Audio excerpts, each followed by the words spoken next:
X-Men Days of Future Past contains an amazing message for people who are in a depressive rut. In this video, I'm gonna analyze the message by talking about Charles' arc and what we can learn from him to gain hope in our lives. To explain this, we first need to know the core of Charles' character. Charles is fundamentally a hopeful and human character. He sees the best in people, he's idealistic, and has hopes and dreams regarding the mutants. And in First Class, he somewhat succeeds these hopes and dreams by creating the school for the gifted. But in Days of Future Past, his hopes are literally crushed. He lost Eric, his legs, Raven. The mutants he put his hopes on are now being experimented on and killed. Long story short, his hope was misplaced. So this gets him depressed. He gives up his powers, he doesn't leave the house, he doesn't even want to help Logan when he hears that his species are literally gonna die. He doesn't want to try anything. And sometimes that's the thing with hope. Because when you put so much faith in the world or anything really, and it doesn't go the way you planned, in fact it actually goes the way you would never plan for, it can have an effect on you.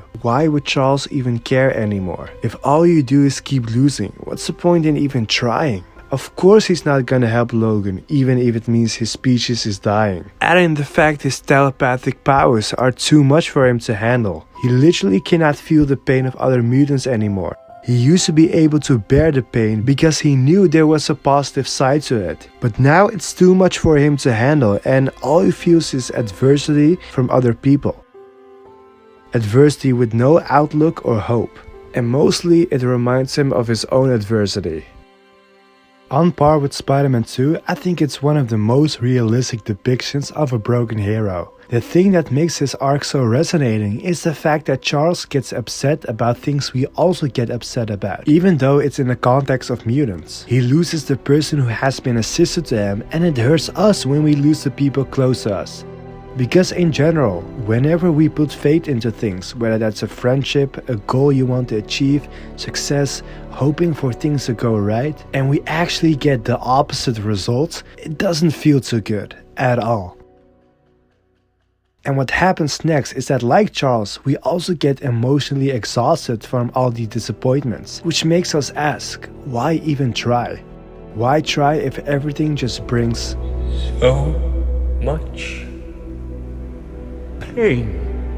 Why not just shut off the idea of life and hope? Because if we don't get attached to these things, then we can't get hurt, right?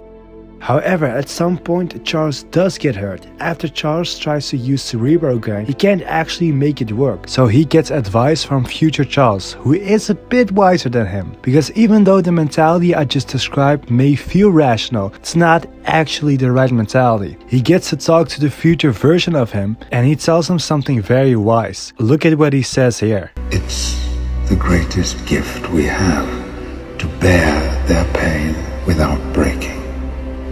And it's born from the most human power, hope.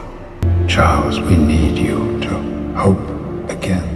I love this analysis by older Charles, especially when he talked about how others' pain is a reflection of his own. As I said earlier, other people's pain reminds him of how much hurt you can get in the world. But what is actually more powerful, to have an easy life and be hopeful, or to allow yourself to feel the hurt you avoided and still have the strength to hope? It's easy to be hopeful when the odds are not against you. The more we suffer, the more it tells something about ourselves if we decide to see the potential good. This gets amplified when older Charles shows him that there's still good that he will do in the future by showing him the school for the gifted that he will build. And I think there are two such powerful messages in here. First being the idea that there is an older, wiser version of you that may have things together, telling you to hope as things will and can get better. I think that idea gives so much comfort and hope, because what if, like Charles, things will get a lot better and you just don't know it yet? What if things will go right? What if your mental health is a lot better in a year? What if a career path didn't work out, but in the future you will get something that is much better? Allow yourself to believe that you can get better, that you can reach this ideal version of yourself who has great habits, who got a degree, whose mental health got a lot better, or anything that you would hope for. I know believing in this can be tough, but that is how the other message of Professor X also plays a role, because the longer it takes and the more obstacles you get, the stronger you'll be for still believing.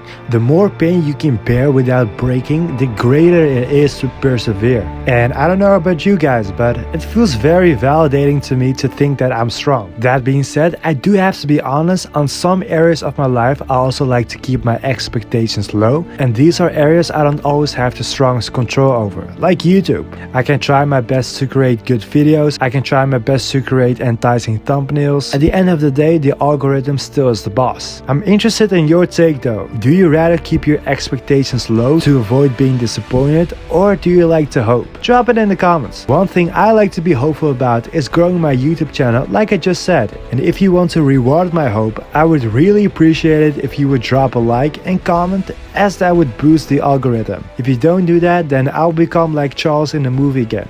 Kidding. Don't feel responsible. Maybe just a little, so you will like. But anyway, thank you so much for watching, and I will see you soon.